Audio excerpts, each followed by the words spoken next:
Transparent area ಇದು. ಈ ಭಾಗದಲ್ಲಿ ಸಿರಾಗೇಟಲ್ಲಿ ಯಾರು ವೋಟ್ ಹಾಕೋರೆ ಅಂತ ಅಂದ್ರೆ ಅವ್ರು ಗೆಲ್ತಾರೆ MLA ಎಲೆಕ್ಷನ್ ಅಲ್ಲಿ ಸಾಮಾನ್ಯವಾಗಿತ್ತು. ಅದನ್ನು ಸುಳ್ಳು ಮಾಡೋದು ಜ್ಯೋತಿ. ಮೊದಲೆಲ್ಲ ಆ ರೀತಿ ಇತ್ತು, ಅದು ಸುಳ್ಳು ಮಾಡಿದವರು ಜ್ಯೋತಿ. ಯಾಕೆಂದ್ರೆ ಸಿದ್ದರಾಮಯ್ಯನವರು ಇರೋವರೆಗೆ ಈ ಭಾಗದಲ್ಲಿ ಅವ್ರಿಗೆ ನೋಟ್ ಬೀಳೋದಿಲ್ಲ ಅಂತ ಹೇಳಿ ನಾನು ಅನ್ಕೊಂಡು ಹೇಳ್ತೀನಿ. ಈ ಭಾಗಕ್ಕೆ ನನಗೆ ವಿಶೇಷವಾದಂತಹ ಒಂದು ಪ್ರೀತಿ, ವಿಶ್ವಾಸ. ಯಾಕೆಂದ್ರೆ ಎಲ್ಲ ಜನರು ಕೂಡ ದುಡಿದು ತಿಂತಕ್ಕಂಥವ್ರು, ಶ್ರಮಜೀವಿಗಳು ವಾಸ ಮಾಡ್ತಕ್ಕಂಥ ಪ್ರದೇಶ ಅಂತ ಹೇಳಿದ್ರು ಕೂಡ ತಪ್ಪೇರಾಗೋದಿಲ್ಲ. ಈ ಹಿನ್ನೆಲೆಯಲ್ಲಿ ನಾನು ಹೆಚ್ಚು ಮಾತನಾಡಲಿಕ್ಕೆ ಹೋಗದೆ, ಸನ್ಮಾನ್ಯ ಡಾಕ್ಟರ್ ಜಿ ಪರಮೇಶ್ವರ್ ಅವರು ಈಗಾಗಲೇ ಒಂದು ಮುಂದಿನ ಚಿತ್ರಣವನ್ನು ಹೇಳಿದ್ದಾರೆ.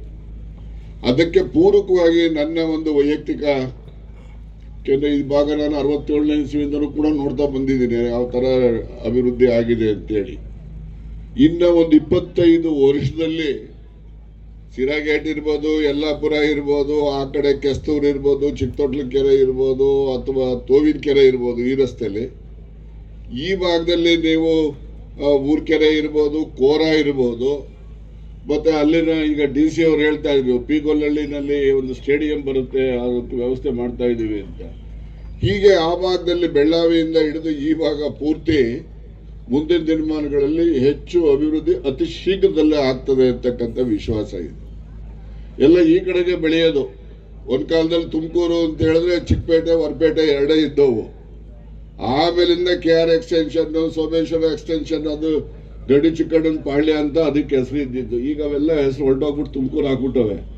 ಹಾಗೇನೆ ಈ ಭಾಗದಲ್ಲಿ ಮುಂದಿನ ದಿನಮಾನಗಳಲ್ಲಿ ತುಮಕೂರು ಹೆಚ್ಚು ಅಭಿವೃದ್ಧಿ ಆಗಲಿಕ್ಕೆ ಅವಕಾಶ ಇದೆ.